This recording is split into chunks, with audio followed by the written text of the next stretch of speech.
Hello, everybody. This is Greg29407, back with another episode of City Skylines.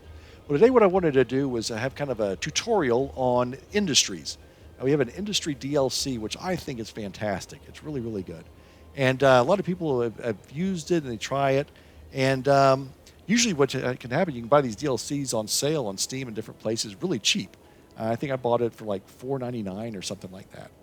There's a lot of play in this thing. A lot of very useful stuff in here, but a lot of times people don't quite know what you can do with it. So I want to go over some basics today, hopefully in kind of a short way. I don't want to, talk like crazy on this thing and go way too long. Industries is a DLC that came out fairly recently, and there are 4 different industries in here: oil, ore, forestry, and farming. And this is an example of my oil industry, Ewing Oil. And I built this thing. It's in the natural resources have oil in it, so I went ahead and built this on top. One of the important mods you definitely want to use if you're doing any industries is one of them is in the game. The game actually did it for you. It is the unlimited ore and oil mod, because when they first built the game, if you put oil wells here, it would suck all the oil out and you'd be out of oil, so there's no point of having industries. If you do this unlimited amount, then you're not going to run out of oil or ore. That's an important one. There's another one that you want to get, which is, it's rebalanced industries. One of the problems with industries is it gives you way too many trucks, transportation trucks, way more than is actually feasible in real life. It's just a crazy number of trucks, and it overwhelms your city. So the rebalance gives you a more realistic number of trucks, and it makes it a lot easier to use. So I would definitely recommend you get that. So for industries, what I'm looking for here is I want to go ahead and let's look at what this says. This is our oil. And of course, what we have is we have different types of things. Right now, I'm making some decent money, $52,000 in profit. We are drilling 129 barrels. We're doing 123 barrels into petroleum, 48,000, making 71 barrels of petroleum. We're making 32 tons of plastics, and we're using all of our oil for those two things. We're not selling any extra oil right now because I have a demand for it, which is good. You can make money selling just raw oil, but it's always at a much lower profit than if you sell it for petroleum or plastics, or if you have a unique factory that requires that, which we'll get into a little bit later. Okay. For policies, I've actually turned on all the policies for improved logistics, for improved work safety supervision, and advanced automation, which gives us plus 22% efficiency and minus pollution. Really makes things a lot better. So we'll go over all the things down here on the industry area. We go over to oil. And all of the industries work almost exactly the same. You have extractor buildings, processing buildings, unique factories. That's your setup. It doesn't matter if it's forestry, farming, or oil. They all have to do the same kind of things. So if we look at our oil, we have our waste. Let's go to the very beginning here. You're going to want to have your main building set up. You have to do that just to start off your district, your industry district. You're going to have your workers' barracks, which you want to have at least one of those in. Your maintenance building, which you want, and then you have your extractor buildings. If you start off with unlimited amount of money, then you can just go straight to the top with the big ones. Otherwise, you have to start with the small ones. Small oil pump. Notice a production rate of 4,800 units a week. That may be important for you if you want to min-max. Then we have our large oil pump of 8,000 units per week. We have our small oil drilling rig of 6,400 units a week. Large oil drilling rig of 9,600 units a week. So those are our extractor buildings. Then we're going to go into some of our also have an oil drilling platform off the water. Then we're going to get into our processing buildings. We make oil sludge, so we're going to use this to make petroleum. Petrochemical plant we're going to be using to make plastics. Waste oil refining plant, that's going to make petroleum again. It's a bigger one. And this one makes plastic. Now notice the two plastic plants. This one does 4,000 units a week. This one does 8,000 units a week. So If you're looking at building, say, one petrochemical plant of 4,000 units a week, and yet you have a large oil drilling rig which does 9,600 units a week, then you're going to have a lot of extra oil laying around, right? So you want to try and balance out your extractor with your processing and with your unique factories, so that you're not producing way too much or way too little. Because if you're producing way too much oil, what's going to happen is you're going to be selling raw oil, and you're going to be shipping all the raw oil out for a small amount of money. Whereas if you use that oil and balance it out better for make petroleum and plastics, you're going to make much better profits. Also, we'll get into later on unique factories, you can make even bigger profits by having enough of that. Now, also included here is warehouses. So you have these different kind of warehouses, warehouse yard, small warehouse, and the different industries, they all have the similar thing. If we looked at farming,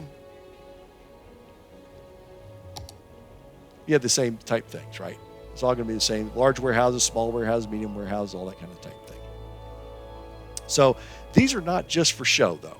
And for a while, I thought, well, you just kind of put a warehouse in because it looks good in your map, and you don't really need to do anything with that. Well, that was incorrect. That was completely incorrect. What you want to do is you want to set up warehouses. I've got some small warehouses here. This is a warehouse, and I've set it up for plastics. This warehouse is set up for metals. That's the two things that, I'll get that in a minute. Plastics. I have this for oil storage. This is for the oil itself. We have a bunch of these for oil itself. You got 3 sets of those for oil itself. And I got this for metals and for plastics. Yeah. I think I've got one for petroleum as well. So now, why in the world would I have this for metals? Well, I'll get to that in just a few minutes. So what will happen is, if you have these warehouses for plastics, for instance, when you make a bunch of plastics, you can either sell it right away or you can hold on to it for a little bit. And why would you hold on for a little bit? Because you may need that plastics to go not to out of town to someone else. You may need it for a unique factory. So you want to keep that over there. Now, also, this plant right here requires petroleum, plastics, and metals. Now, we get metals from ore industry. And the ore industry makes metals, and this requires metals. So what I want to do is, when my ore industry creates the metals, I want them to be able to truck it over to this area over here where this factory is, and they have a place to put it. They can put it into this warehouse, and then we can transfer it from the warehouse over to this plant. If I didn't have the warehouse, then every time the plant needed some metal, they would say, we need some metal, and then it has to shut down until the trucks from my ore industry can gather up enough metal, produce enough metal, transport it over here, and take it straight to the plant, to the factory. That can be very time consuming. If your factory is down, it's not building anything, you're not making any money. And notice we're making roughly 3 times our cost on this thing. So these unique factories are very profitable. So you want to have a kind of a balance. You always want to have available resources right close to your factory to use, so that you minimize your downtime as much as possible. So that's why these warehouses are so important. Now, what I like to do is go ahead and have a warehouse for all the different items I'm going to need for this. And what I'll also do is I'll double check this occasionally to make sure, if I'm selling some oil that I'm producing too much, I need to find, produce more petroleum or plastics or something, or else have some warehouses to store it, so I'm not selling that for a low profit. And you can actually maximize this stuff if you need to. So that's the way that works. Now, when you first put it in a factory, when you first put it in a warehouse, you can choose how you want to set it up: fill, balance, or empty. I generally go with balance. What's going to happen is, that means we're going to keep this at roughly 50% full. If it goes below 50%, then I'm going to put in a call to, we need some more, in this case, metals. I need some more metals, and my warehouse is below 50%. So they'll bring it back up to 50%, or a little bit more than 50%, so that I'm never going to run out. Now, when you first set up your warehouse and set it for balanced, what's going to happen is you're also going to start importing metals, because it may be faster for the game to send you metals from outside the city than to bring it over from your ore right away. So you're going to find a bunch of trucks coming in here. You're going to have a little bit of traffic jam as all these trucks are bringing in your metals to this warehouse, and you're also going to be spending some money on metals outside. So, for instance, right now we're seeing for oil we're creating 100% is we're producing ourselves. If we suddenly had a spike in demand for oil and we didn't have enough oil produced, we would suddenly see that we're importing oil for something. So that's, you can do it, that's fine, but you're losing some of your profits. So you want to try and make sure you're not importing anything and you're not selling just raw materials in order to maximize your profits. Now in this case, I have a set for oil. Now, all of your industries need two things. You need to have a connection to the freeway and to either rail or cargo airport or shipping or something like that. But you want to be able to have as many ways to get your production out as possible. If you do not have a direct freeway access, which I have right here, you're going to have trucks traveling on all your main roads, and you're going to have some serious traffic jams. It is one of the biggest problems you can have with traffic is lots of trucks from industry and transportation. So always have all of your industries with a direct connection to the freeway and rail and those kind of things too. But a lot of stuff is going to be on trucks. So always have it close to a freeway. Very important, very important. Between that and your rebalance industries, you'll be in pretty good shape. Before that, before I had the rebalance industries, I used to have a freeway access just for an industry and no one else could connect to it because they could only handle those trucks. That helped out. So again, you may learn this lesson and do it, then you kind of forget it, and then you'll have to learn it the hard way because that is so incredibly important. Always have direct access to your freeways for your industries. Now, there are a lot of items in here, not just past your warehouses, but also for unique factories. Now, we have a unique factory here, this a petroleum plant, but there's a bunch of them. Here's our petroleum refinery. Soft paper. We have all these different factories. So let me show you. So this is what this one looks like. I didn't want to look at that. Sorry. Now the good thing about unique factories is they do not have to be part of your industrial district. They can be completely separate, which is nice. Because what you may want to do is set up a separate place for all of your factories. And the reason for that is, this particular factory, as I showed you, requires petroleum and plastics from our oil industry, but also metals from our ore factory.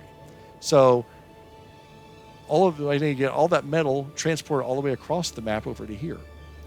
Another idea is to do what I did on this particular map, is I created a special district, sorry about that, a special district just for unique factories. This is my district right here. This is all the other factories that you can do.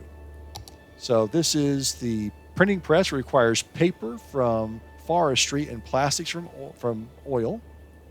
Here's the toy factory, requires paper and plain timber from forestry and plastics from oil.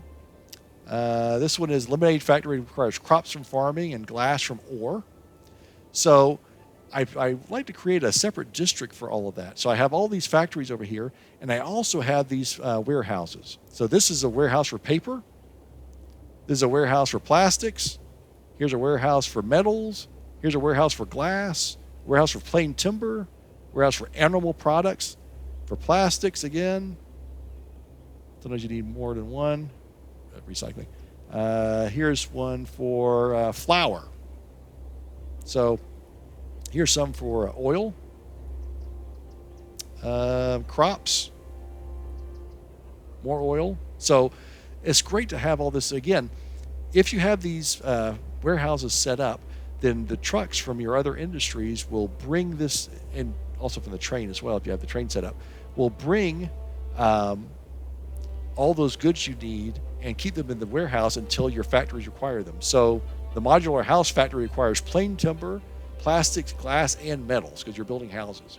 So what happens is if they don't have access to one of these really closely, then you get a big error up here saying not enough resources, so you're not making any money at all.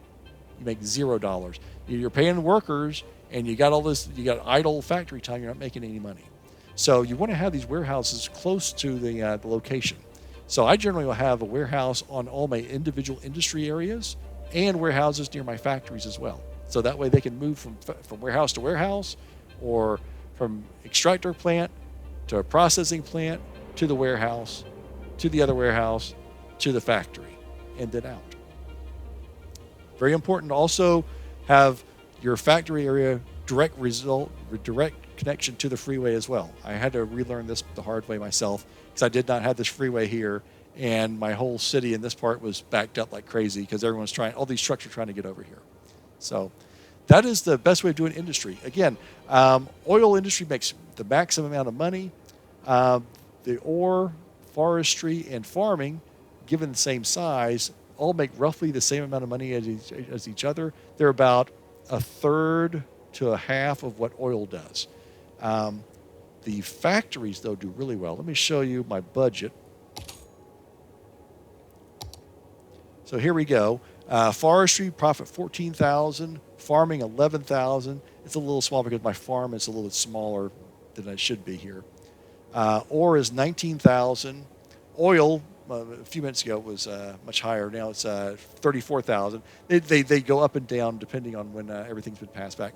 And then my factories are only at $3,000 right now.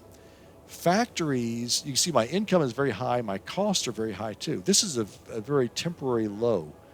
Generally, what I see is my factories make about the same amount of profit or higher than my oil industry. So generally, this is going to be the highest, then oil, and then the other three will be roughly the same. So we just got it at a bad time right now. This is a one moment in time. They all kind of go up and down, up and down. Notice my overall total profit, though, is $84,000. Again, this is really low. This will go up. This will go up. These are about where they should be. So a lot of times this tops out of like $150,000 or so. Very nice to help subsidize the rest of my city. So industry is a really good DLC. I love it. I generally try to have all of them in here. I'm going to do all my warehouses and factories as well. Give it a try. Experiment with it. Play around with it a little bit with it. But it's a really great addition to the game. I would like it a lot.